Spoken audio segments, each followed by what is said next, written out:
there. But Ted, while we wait to get that shot, I do want to ask you, you mentioned something about people in Key Largo said they had some sort of a hurricane pass.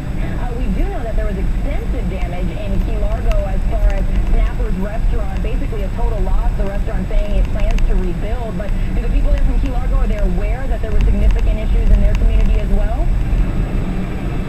The ones that we've spoken to know that there's been damage, but most of them that are coming back, it's their homes. They know their homes are safe, their homes are okay. They've gotten pictures from neighbors.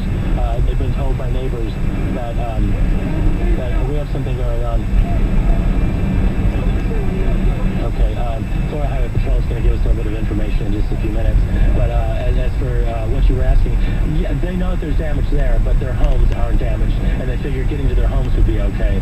But, you know, as we were saying, there's an effort going on to try and clean things up so there's a safe way for people to get to and from, also that power lines aren't down, so they can try and get the power grid back up, so a lot of things happening.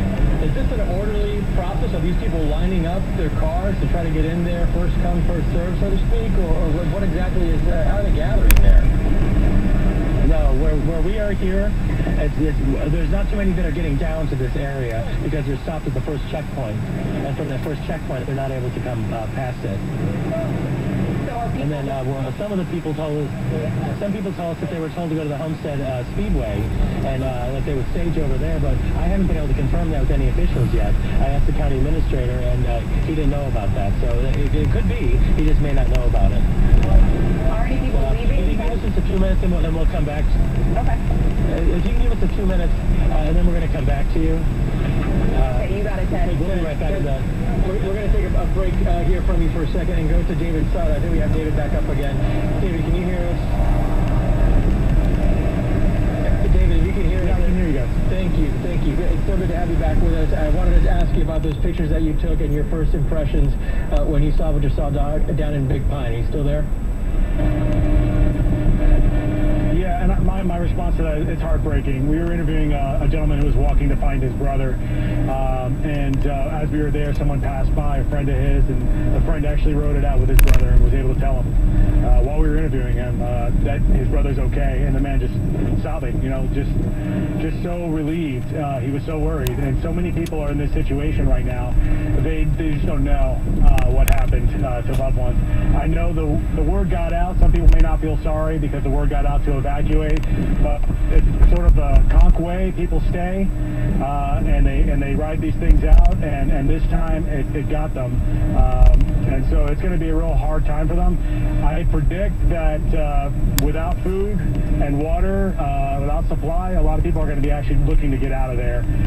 But I can say that they are, when we passed Marathon Airport, they were sweeping it, trying to get it ready so that they could land that C-130 that Ted was talking about to fly into there. And I heard that Key West Airport was in fairly good shape, that they could land there as well. On a much different note here, I know we've been talking about property and life, but we could also talk about the life of the key deer.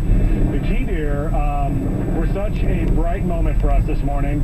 As we pulled into Deer Key, we saw one hopping along. He was looking right at us. He was having a little snack, and it was very nice to see it. As we moved forward, we saw 4 more hopping along. The fence is down in Deer Key, and so they're all hopping all over the place there. And so you have to go slow through the area, but nonetheless, pretty remarkable that they weathered the storm and they're doing just fine and all this. So I think we're going to be looking for those bright moments the next few weeks, if not months, in the Florida Keys. It's a long road that they have to get through, not just to get power and communications, but to get life back up and running there. We did not have the opportunity to really get into a lot of these neighborhoods. You know, we had to get in and try and get out because there is no word